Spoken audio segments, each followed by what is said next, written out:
Welcome, everyone, to our second episode of Office Week. I'm your host, Van Lee of the Boob Tube Boys. I'm joined by the other Boob Tube Boys. We have Brian Vaughn to my left. That's me. We have Spencer Hendricks to my right. I'm a Boob Tube Boy. And we've got our fourth Boob Tube Boy, the Great Gazoo, right here. Oh, hello. I'm an alien or something. Whoa, Great Gazoo. Why is it that you can hover in midair? Alien. We'll be talking about him in the future. Soon and enough. The past. Well, we're covering Season 4, Episode 13 of The Office today. It is Dinner Party. It is probably my favorite overall episode. It's one that lives in infamy for a number of reasons.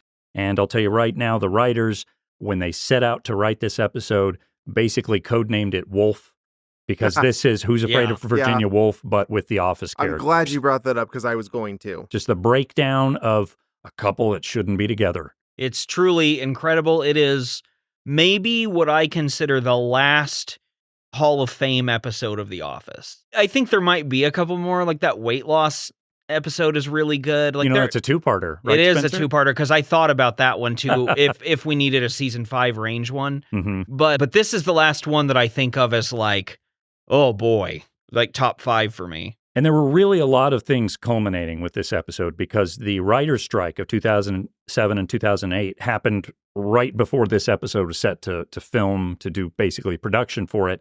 So the show took off for several months while that strike went down. And in fact, Paul Feig, who is the director of this episode, after he read the script, said, I want to direct this one. Well, it didn't work out that way. They had someone else attached to it. Then the strike happens. So Feig says, I want that episode. So he throws his name back in the hat and he ends up getting it. And he considers it like one of his magnum opuses. He says, I loved working on Freaks and Geeks. It's one of the best things I've ever done. And then The Dinner Party is also right up there Directed with it. Bridesmaids, too, that guy. Bridesmaids was a fantastic movie. The duo that wrote this, Lee Eisenberg and Gene Stupnitsky, those guys, I guess, always worked as a team, and they wrote like a lot of the really good ones. Yeah, they're fantastic writers. And I'll tell you a little bit about some of the things they put in this episode that didn't make it, because there are deleted scenes. There's, of course, changes that are made after they wrote the script for it. But really, to put this whole episode in context, Jan and Michael are a couple. They're not a good couple. And this is basically the end of them being a couple by the time the episode's over. But Michael is so desperate to get his friends at the office, Jim, Pam, over to his house for a dinner party that he goes to great lengths to get it done. It happens. And then we see what life is like for Jan and Michael in their home. And it turns out it's horrible. I had forgotten how many seeds are planted leading up to this episode of Michael trying to invite Jim and Pam to dinner. So many of them. And it never pans out until his great caper is what I would call it. I love that, too, because Jim is about to invent another lie on the fly, which he wants to. That character would do that. I feel like the reason he's about to, and Michael stops him, but I feel like Jim acquiesces because it's one of those like game recognizes game moments where he's like, this is so clever that he trapped me here. I'm going to go to that dinner. The original script for this episode was significantly darker than it is, and it's already dark. Very. It was worse. Basically, there was a subplot where it turns out Jan was supposed to have a cycle as the neighborhood watch person, and she falls asleep. So someone spray paints curse word on a dog, a local dog in the neighborhood. We find out at the end of the episode she did it herself because Jan's nefarious. That was actually filmed for the show, and you can see it in the deleted scenes. It was not the original intent. Originally, she was going to run over and kill the dog, and then it's going to turn out it was on purpose. And that's too dark. This is one of two. There's another one, I guess, in the wedding episode where Greg Daniels wanted to have a recurring horse plot where Roy shows up to the Pam Jim wedding on a horse, trying to get Pam back. And then he's like, oh, wait, this was stupid. Like, he realizes, he sees Pam's pregnant, and he's like, oh, shit. And then later in the episode, you find out Roy's lost the horse. And at the end, they do a talking head in front of Niagara Falls, and you see a horse falling down Niagara Falls. Okay. And everyone was like, worth it for that. And everyone was like, you cannot do that, though. People would be so mad that you had Roy essentially kill a horse. And it fell down Niagara Yeah, Falls. and it's just like this dog thing where it's like they knew they couldn't do it, but I get why they kind of thought it would be a good idea comedically. Sure, and the writers were trying to make this as dark as possible, and fortunately they sidestepped that plot, but it's still fairly dark once we get into it. As I mentioned, the writer's strike had happened, so this was originally scheduled to be released in November of 2007, but they weren't able to film, they weren't able to do anything. But there was a rule on the books. If you had a completed script that was written during the strike, you could film your episode. You just couldn't have a writer on hand to make edits or changes. The problem was with this show in particular, Steve Carell was a writer on The Daily Show, so he had a WGA credit, and he refused to cross picket lines. Hell yeah. Good for, yeah, I know. Just hearing stuff like that makes me go, all right, that's awesome. So anyway, they had to just scrap it and wait. They ended up releasing it in April of the following year, 2008.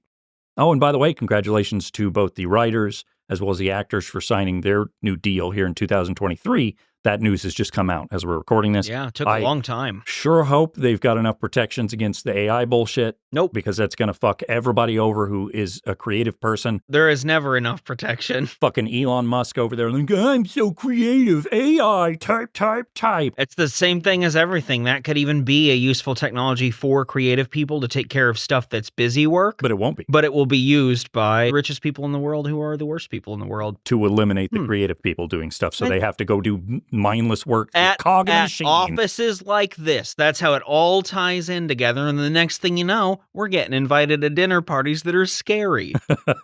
Well, let's get into the episode. It opens at Dunder Mifflin, where all the employees are angrily thumbing through things. They're complaining that they have to do overtime.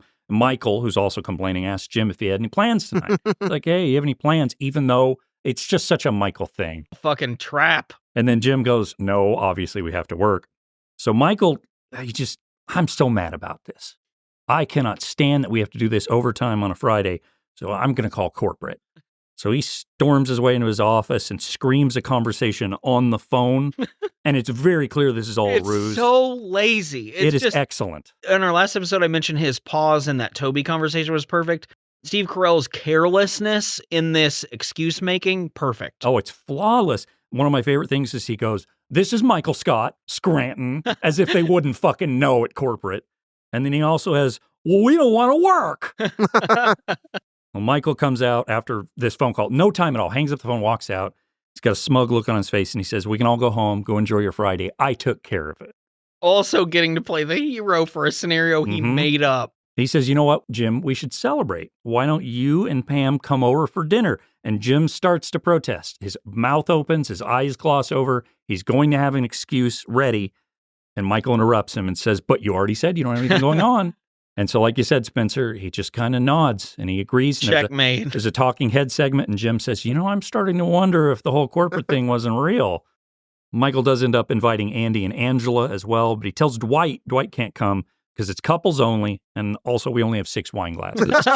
What a great excuse. It's amazing. Dwight then has a talking head segment of his own where he does that. Do you think I'm mad that Michael didn't invite me? And then he starts to sob, and it's so perfect. Immediately. We get the intro sequence to The Office, which is great. We talked about the theme song. It's very nostalgia bone hitting, wonderful.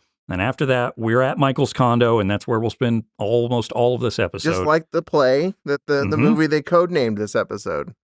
Michael and Jan greet Jim and Pam, and there's awkward small talk here. Pam hands Jan a bottle of wine, which Jan says, oh, this will be great to cook with. Jim's face there when they zoom in on him having that kind of like, well, that's too nice of a wine to cook with is just great. And it's so subtle. And it's perfect passive aggressiveness for Jan. This is absolutely flawless for her character. She was doing this to Carol in their one scene in our last episode, and she is, for reasons that will become more clear, doing this to Pam just throughout this one.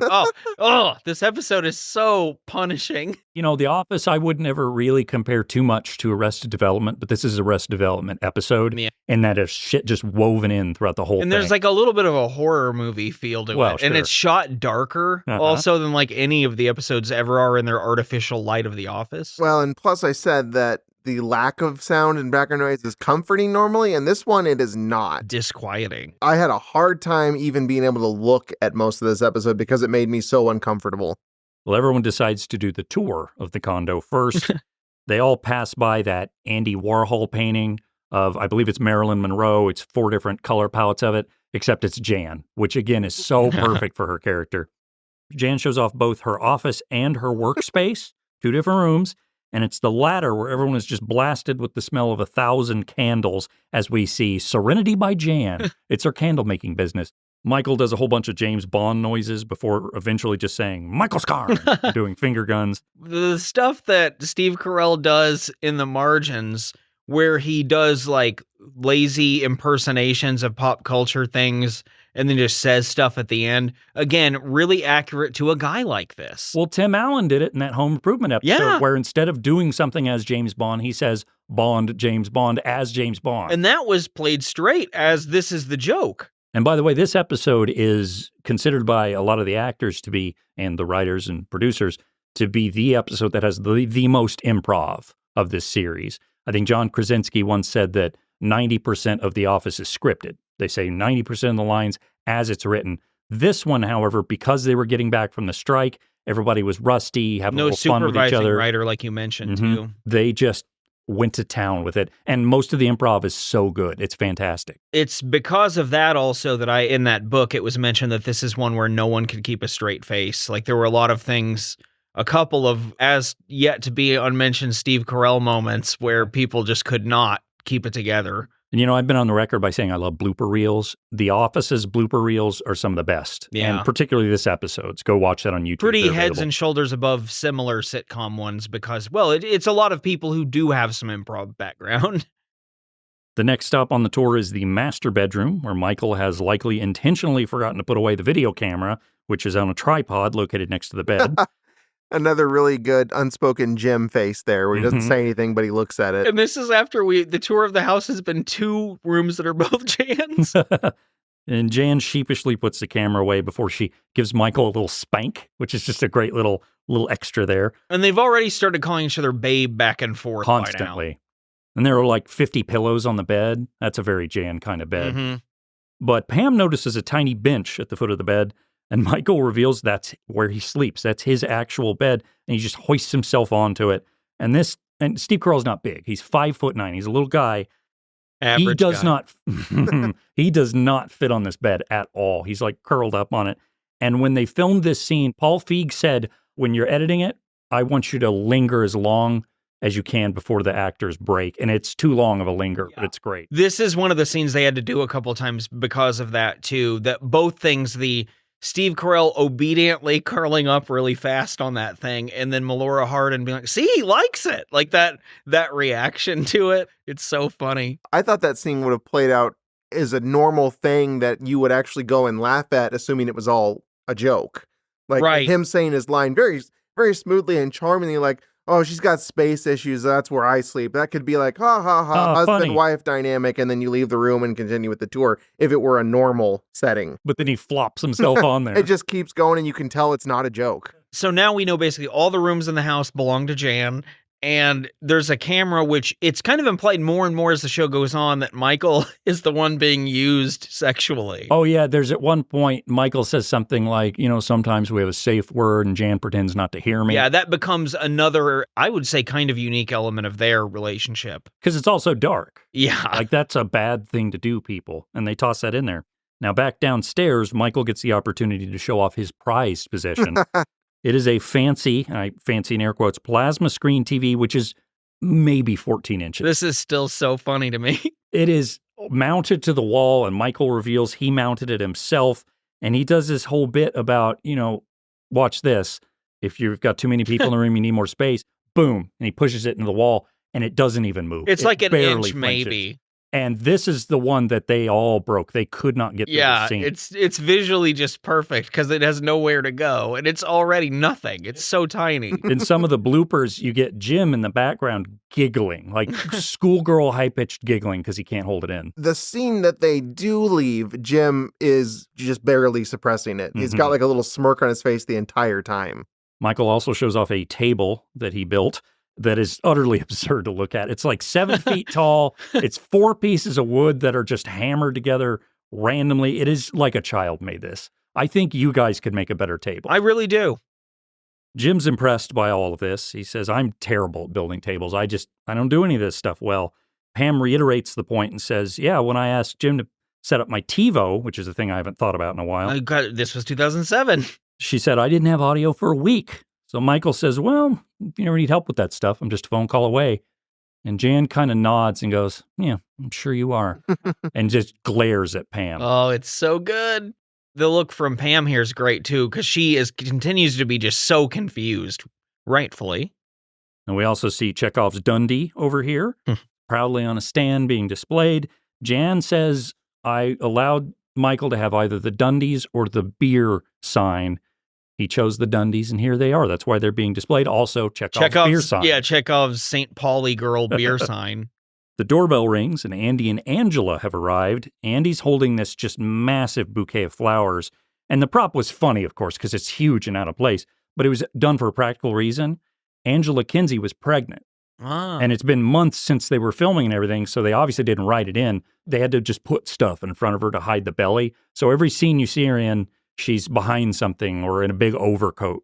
So that's why the flowers and are it there. does feel like an Andy character moment, too, to bring this unwieldy, like, huge bouquet of flowers. And he gives it to Jan. He says, this is for you guys. And he says, but, and he pulls one long, enormous flower out. This is for the flower of my own. He hands it to Angela, and she goes, what am I supposed to do with this? Another good character moment for her.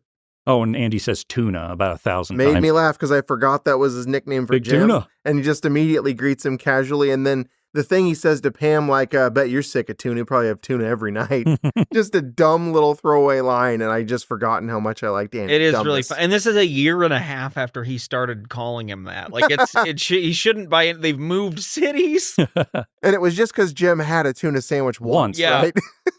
We find out, much to the very hungry Pam's consternation, that dinner is not going to be ready for like 3 more hours, which would piss me off. If I went to a dinner party and they said, there's an food. expectation of how long the whole thing needs to be, and it isn't that long. I think Jan says something like, Pam, in Spain, they often don't eat dinner until midnight. It's so smug. And then Michael says, when in Rome, which is so funny. And later on, everyone's sitting around the living room drinking wine, except for Angela, of course, by the way, again, pregnant. And after taking a swig, Michael says it has a kind of oaky afterbirth, which Jim immediately zeroes in on, but they all move right past it. And I was going to include that line as a clip. We have a much more important clip coming up here in a few moments, because Jan says, hey, music, right? Yeah. So she reveals that Hunter, her old assistant, who we've seen in the past episodes, he was working for her at Dunder Mifflin. He is a, quote, excellent songwriter. And she holds up a CD with Hunter leaning against a brick wall and the words, The Hunted, spray painted behind him. That's his album cover. She hits play and our ears are treated to this melody. You took me by the hand, made me a man.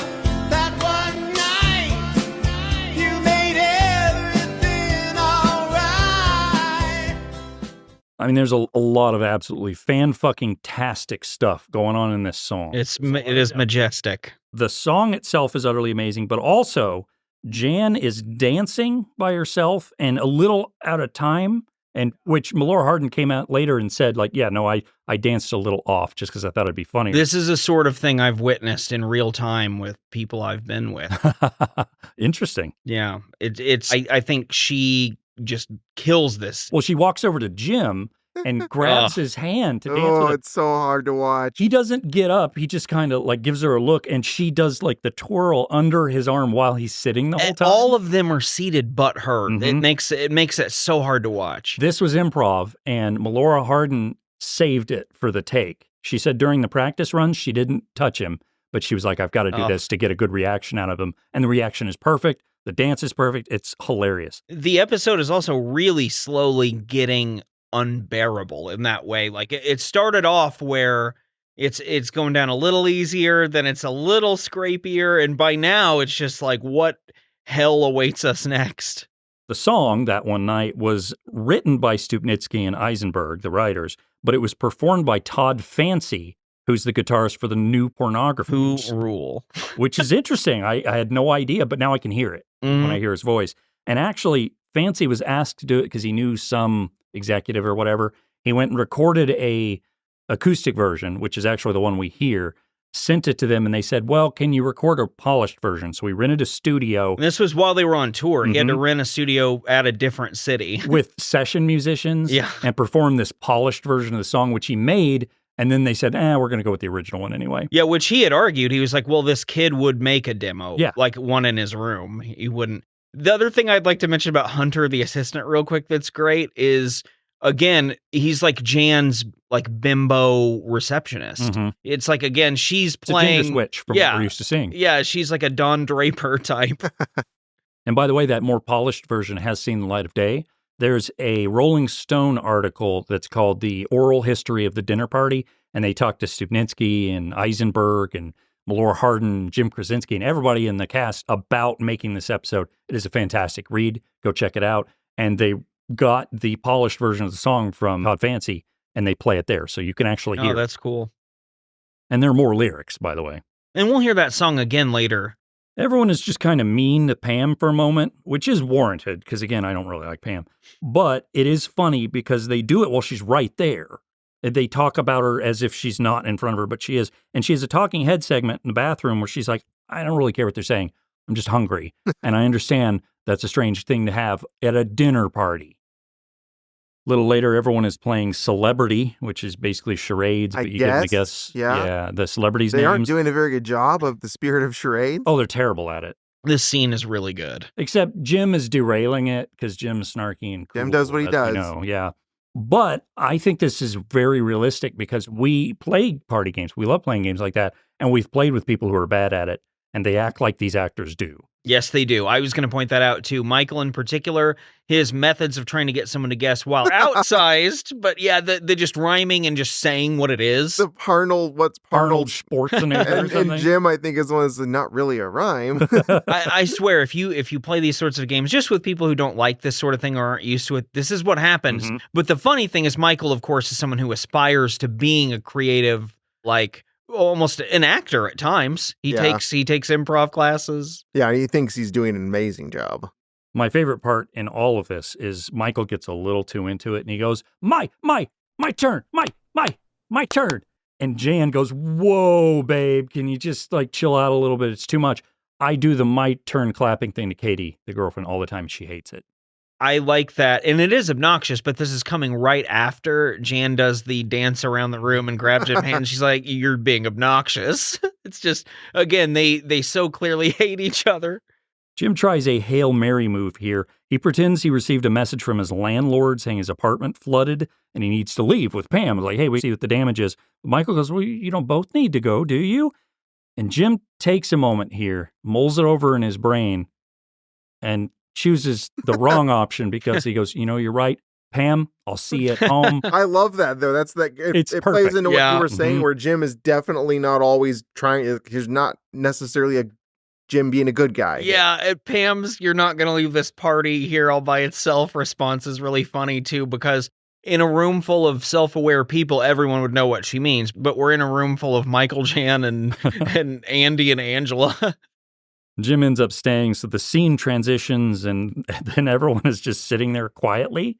Pam's acting like she's a little chilly, though. Michael gives her his jacket, and this pisses Jan off. She's like glaring daggers at both Michael and Pam. And Jan decides to tell the story as to why it's a little bit chilly in the house today. And that's because the screen door, which we've seen to this point, has a tarp over it.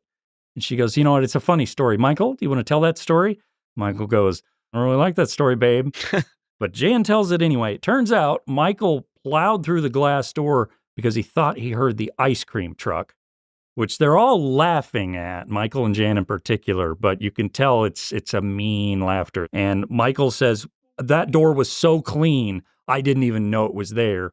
And then Jan says, oh yeah, before I got here, the door was full of smudges. I guess I cleaned it, and that makes me the devil. Ah! And she puts fingers up his horns on her head. Also improv. Yeah, I had read that too, which that makes it better too, because it makes her seem just too much out of control, which is how Jan seems this whole episode is like 20% over the threshold the whole time to where you just don't feel safe, and even Michael, as a viewer. He goes, you're right, you are the devil. I'm in hell. Ah! And everyone is just sitting there silently terrified at what is happening in front of them.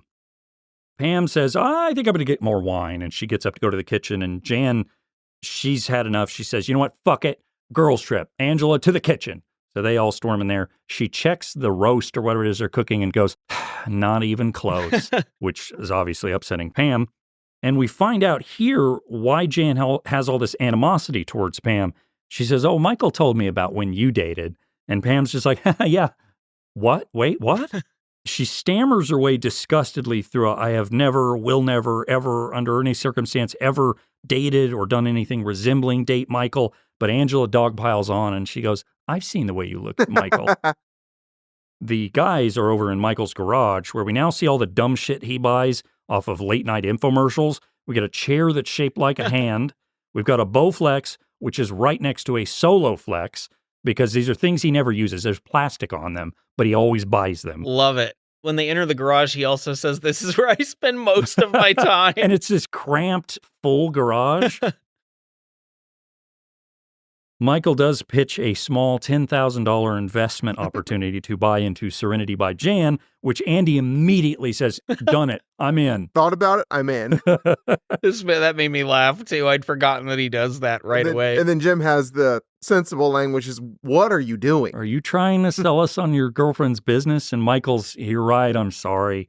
But the doorbell rings, and Michael's like, what the hell is that now? He goes to check only to find Dwight standing there. He has 2 wine glasses and an older woman just with him. And she's holding this teal 1970s cooler. Yeah. And they're just like, hey, can we come in? This is, to be clear, someone who has never appeared in the show up to this point. I have to say, too, from the guest perspective, you'd be like, oh my God, thank God comedic relief is here. Something to cut the tension in this horrible house. And they do kind of all play it that way, which I liked, because you would kind of be like, well, Dwight's nuts, but... anything to distract from what's happening here.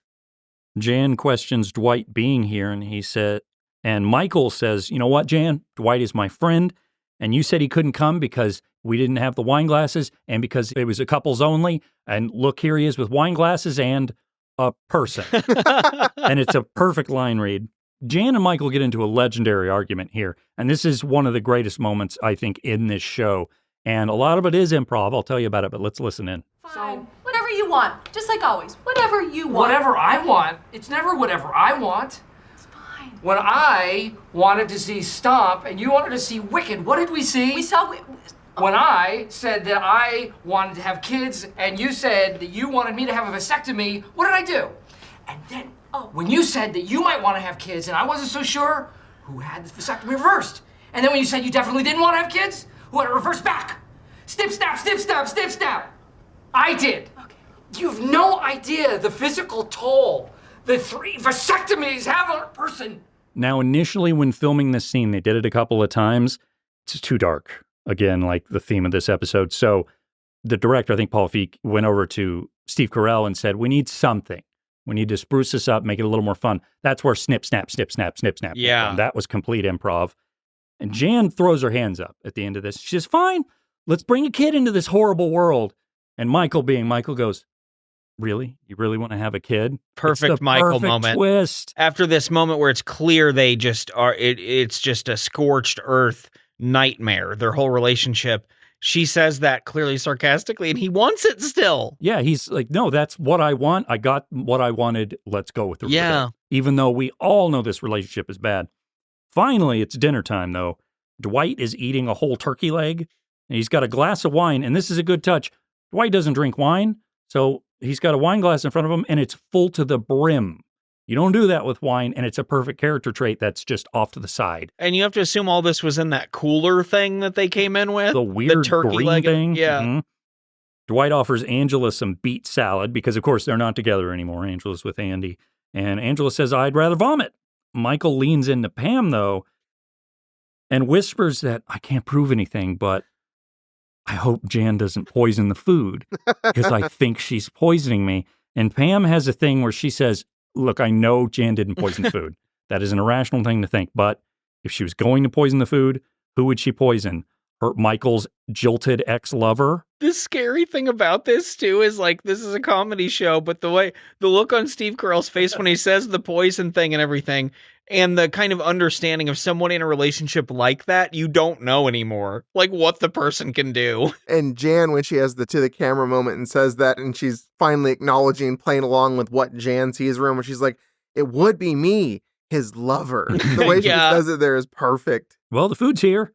With everyone starting to sit around and eat, Michael takes a forkful of the roast and dips it into his wine glass, which is disgusting. Utterly disgusting. This is another thing where the lack of soundtrack and lack of laugh track plays up because the obnoxious clinking of the glass. Because it's silent otherwise. Yeah. Everyone's being dead quiet. This is not a group of people, especially after all this transpired, that can really talk right now. I was impressed the food looked as good as it did, at least. It looked like a dinner party at that point. It was like, I didn't think they were going to get that much. I totally buy it, though, because I see Jan used to be high society. I think she knows what that looks like, and she put the effort and time into it. She just also knows that no one's going to respect that she did that.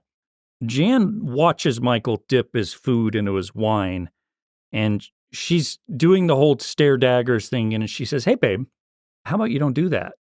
And Michael drops his fork, and it clangs on the table, and he goes, how could you say that? You know I have soft teeth. Really dramatic line reading. This is, again, a Melora Hardin thing. The thing where she stares at him, and you know, it's what a person looks like when they're thinking of the shitty thing they're about to say. It's really well done. After he says, how could you say that? She looks at him without blinking and goes, oops. And this is it for Michael. He's mad. So he gets up and he walks away from the table and into the garage. Meanwhile, Jim looks over at Dwight's date, who is not sitting next to Dwight. She's at the opposite end of the table. He says, how do you two know each other? And she says, I was his babysitter. And somebody's, now you're dating? And Dwight goes, purely carnal. That's all you need to know. So they're just fucking, apparently, which is horrible to think about. Michael's back, though, and he has this big neon beer sign that we talked about earlier. It says St. Pauli Girl, which is a real brand. I didn't know that. But apparently that's like the #2 German beer in the U.S. He plugs it in, sticks it on the wall. He actually takes down a painting to put it up there. And just a neon blue light envelops the entire room and every actor and everything in it. It is too bright. And the buzz, that loud buzz. That hum. Jan, who says this very chipper, she goes, hey, babe, how about we take the beer sign down now and then we'll talk about it later. Michael, just as chipper, he doesn't want to take it down. He says, I think it really ties the room together. So Jan's response is a very high-pitched, okay. I can't even do it. Can you do it? Okay. That's good enough. I don't know. She's fed up. She slams down a napkin, gets up, and turns on That One Night once again and starts dancing. Michael and Jan argue. Again, all of their guests in between them. Jan's dancing. Michael and her begin to argue. And it gets to the point where she says something, or he says something like, I just want to burn all your candles, Jan. And Jan says, you burn it, you buy it. And Michael says, well, I'd be your first customer. She says, oh, you're hardly my first. He goes, that's what she said. It's his catchphrase. And Jan's done. The bar snaps. She breaks. She walks over to the Dundee, flings it at the 14-inch TV, and shatters the screen. Michael gets up, walks over, sees it, and in a fury says, that's a $200 plastic screen TV you just killed. So perfect. Killed. And $200. Which is nothing for a manager of this branch or whatever. Even then, and it's visibly tiny anyway. He continues, he says, good luck paying me back on your $0 a year salary plus benefits, babe. Jan begins to cry and she just rushes off. A little bit of awkward silence goes on, and then Dwight's babysitter goes, well, I better be going. It's even too much for her. So everyone gets up to leave this horrible party. As they step out the front door, we see that the cops have been called. And my favorite part of this is Dwight getting excited when he sees the cops and going, I'll handle this. He walks over to the cop who goes, not now, Dwight. And he sheepishly walks away. Yeah, because we already know he's like a volunteer fireman. And they all know him. He's a big suck up to authority. That's one of Dwight's big character traits. That and he listens to hair metal before big interviews. The cops say they were called due to yelling, and Michael tells them, yeah, my girlfriend threw a Dundee at my TV, as if that means anything to anyone. And as if it's a crime, as if any of this is actually a crime. Well, the cops are like, well, do you want to press charges? And he goes, well, she get in trouble? Well, yeah, she'd be charged. Oh, I'll take the fall. I love the cop being like, you can just not press charges. And the cops suggest, Michael, you should stay with somebody else. Dwight immediately is like, yeah, you come with me. And Michael doesn't want that at all. He's like, Jim? And Jim goes, my apartment's on fire. And Pam corrects him, says flooded. He goes, oh, flooded. Such a perfect way how he adds that in there, sheepishly, flooded. So Michael ends up going with Dwight. But after leaving, Pam and Jim go to a burger and hot dog joint, which is apparently called Detroit Coney Island Chili Dogs. That's just the name of the business, I guess. I'd eat that. Yeah. Oh, certainly. I bet it's amazing. Both of them call each other babe a bunch, just like Jan and Michael.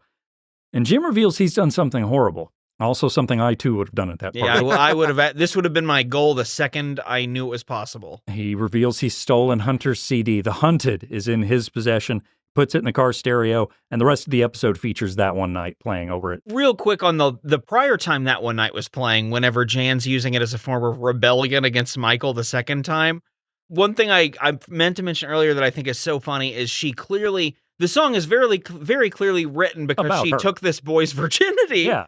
And she plays this song at Michael as a weapon. And okay, the writers had kind of a debate As to whether he knew. or not. And some of them felt like he knew and just wouldn't say anything and let that boil under. And some of them felt like he just cluelessly was like, this song's good and it makes me mad that our assistant wrote this good song. I like either way, honestly. And they're both good, yeah. What would you go with? Which do you think is the I think accurate he take? knows. I think this is another Michael thing where he knows and will not let it get up to the front of his consciousness. You know, Like, I can do that occasionally where Yeah. I don't think about it. Anyone I know can. it, but I don't think about it. And as long as I don't address that concept, I don't have to worry about it. Pam does it a lot, of course. But Yeah. It's one of the things I think the show does well in general is have that be a trait people have. So either way, but I do think it's just a funny, horribly dark joke that runs throughout. Well, Jim and Pam, of course, this is their romantic thing. They're having a good time now. They're eating their burgers. Well, we see what Angela and Andy are doing. They're also in their car. They're eating ice cream, big cones, huge cones. Like Angela would never order a cone that big. But anyway, Like the size of her head. they're nibbling at it. And Andy, being cute, he leans over and takes a nibble of Angela's cone. And she gets a disgusted look on her face and reaches out the window and splats it on the side of the car and just stares, looking forward. Such a waste of a delicious looking ice cream cone. I had the same thought. And Spencer, you mentioned this last time around, but really mirrors her slapping Dwight thing. I feel like she likes some of that stuff, but has to express her distaste because it goes against her Puritan ways. Can't let it be known.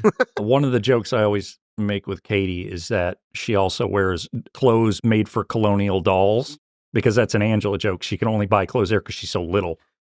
We also see Jan. She's back at the condo still. The broken 14-inch TV's on, but she's gluing the Dundee together. So there's a hint that she feels bad. I think you have to have that Yes. there because Jan has been unrepentantly horrible the whole episode. So like giving her this at least lets us know like there's still some of the normal person left in her. Well, they had a moment for Michael and Jan each. This is Jan's. Michael's was him saying, I'll take the fall for her. So they're not bad people, No, is what we're led to They're believe here. not so people. But we get the courtesy with Michael. We see him all the time, so we see the nicer moments more often. You don't see that with Jan a lot. No. There was also the part where when she realized the cops were outside, she was very concerned for Michael's sake. Like she They're had both squalling. one of those things that you see in domestic abuse situations where, and in this case, that's not what was going on, but where the woman is suddenly concerned for the man when the cops come, even though their relationship is horrible, that sort of thing. But they are playing off that, you can tell. I mean, it is, in a way, this definitely is like a mutual abuse Sure. situation. It really is. And the whole time, again, the Hunter's song is playing. We saw a little bit earlier Michael riding with Dwight in his Thunderbird or whatever car it is with his head out the window like a dog. Yep. But our final scene is we see him asleep in the car. Dwight pulls up to a stoplight. It's like a bus stop. And we see his date, his babysitter, standing there, and she kind of gives a cute little wave. She's just a nice lady. And Dwight pretends not to see her and drives off. And the episode ends, credits play. Love it.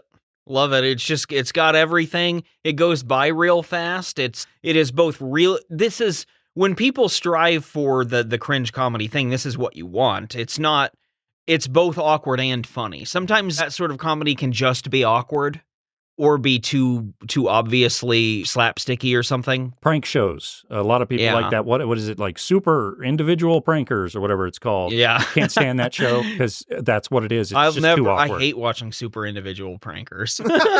Don't we It's all? the worst show. But no, and I don't like the real life stuff either. That feels weird and exploitative to me. But this, I think just, man, it does everything exactly at the right level. The acting was good. The writing was good. The framing of the scenes was good because remember, they are recording in a condo. Yeah. So they had cameramen like stuck against a wall. And at one point when they were doing the bathroom talking head segments, Paul Feig was in the bathroom standing on a sink because he had nowhere else to be. I think it might have been Paul Feig or someone else who also mentioned they were part of the, like how the condo would look whenever Michael first bought it. It was Feig. Yeah, that was, he directed the episode when Michael bought it too. Yeah, so he felt like he had a really good command over how to use the space or whatever, because they always had him. He was like the Michael's condo guy. Everything felt really cramped and tight in that whole, and I'm sure they did that on purpose to kind of give that ambiance that the awkwardness, the tightness of it all. Claustrophobic Everyone was on guard and no one could relax and enjoy themselves at this dinner party that Michael really wanted to have. He was really excited about this, and it turns out that way. Another thing that I think about Michael that comes across really clear here that one of the writers mentioned in the book was Michael in his own brain thinks or wants everyone else to think him and Jan are like the couple. Yeah, they're like, perfect. We are the couple you strive to be. We're the main couple of The Office, like we're the Jim and Pam role, essentially. But they're both in the relationship for something other than being in a relationship. Michael's in it because he got the prize. Jan's in it because Michael is controllable. Mm-hmm. She can rule the roost with him around. Yep. Even when she no longer has the actual authority over him like she originally did. It's a really interesting dynamic. This episode really made me miss the professional business Jan that we got in Casino Night. Like when she's in that mode and she's serious and obviously capable and good at her job. Hate to use that line again, but she is so respectable and believable in that. And it's kind of sad to see her fall. And it happens relatively gradually, but we get it just immediately seeing this is how bad it gets for her. And she does come back to the top. When we see her at the end of the series, she's running a woman-owned business, or she may own the business or something, and she's weird. She's she sings actually with her daughter. She's turned into her character arc makes so much sense because she lost her mind and lost everything or whatever, and she, of course, because she's that sort of type A personality, she's able to make money again and be a successful professional. But she's never able to put the ghost back in the box or whatever happened to her brain, And this was really the end of Michael and Jan's relationship. I mentioned that. They're apart for a little while. Yeah. They do kind of get back together briefly when she has in vitro fertilization and Michael pretends he's the dad, even though he has nothing to do with it. It's funny, but this was a good out. That little run where that jeopardizes Michael and Holly's relationship, I thought was really well done. It was put in a good place, yeah. Michael's subservience to Jan wanting to exploit that, especially once she finds out. And this episode is all pre-Holly, right? Yes. Okay.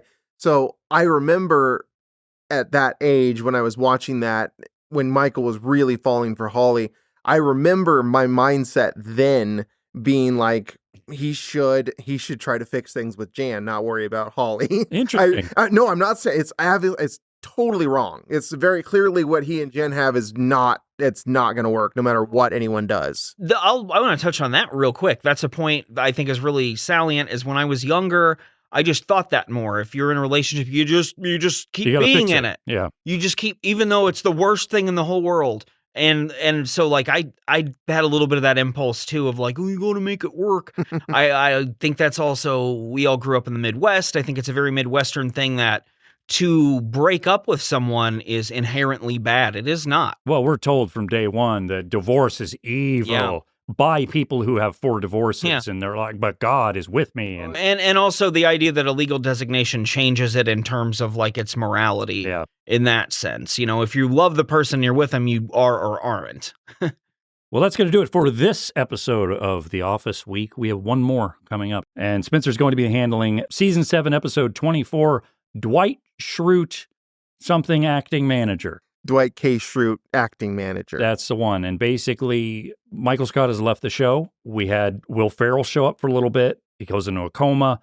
Now they need to fill the manager role. Such a jarring thing to read that Will Ferrell's character goes into a coma. Yeah, it's because of basketball. Basketball related. I read about it so I could mention it next week. But yeah, this is all getting into uncharted territory for me, and I'm going to have questions for you guys as we go along. And it's exciting because this is a later season episode, and I think you can see cool things, but also the facade is gone and it's not as shiny, but it'll be a lot of fun to cover. So stay tuned for that later in the week. You can find us on YouTube, Bootu Inc. We've got a bunch of old episodes on there, some special stuff, music videos and weird, dumb things. You can find us on Discord. I don't know directly how to do that, but go to bootuinc.com, our website, where we also have written things. And you can get the Discord link there, chat with the 3 of us, as well as our super fan, Johnny Radical, and anyone else that shows up. What was your thing you've been saying? I swear to God, I'll have a Goodreads. You can go. That's it. You can go look me up on it, Loud Guitar Brian. I made it. I just haven't done anything yet. Go tell Brian what dumb books he's reading this year. Yeah, or tell me what good ones you're reading, maybe, instead of making fun of my taste. However, it's the internet, so I think we know which direction's more likely. The one, yeah. Speaking of books, There's those Hunger Games books. I read those, and the movies came out. Jennifer Lawrence, I watched the first one. I was bored with it, so I never saw it anymore. There's a new Hunger Games movie. Yeah, I think Why? they're doing a different generation of it. Who is clamoring for more Hunger Games content? I I don't know. I mean, I guess somebody's hungry for them. What office thing should we do to get out of here? May the odds ever be in your favor. May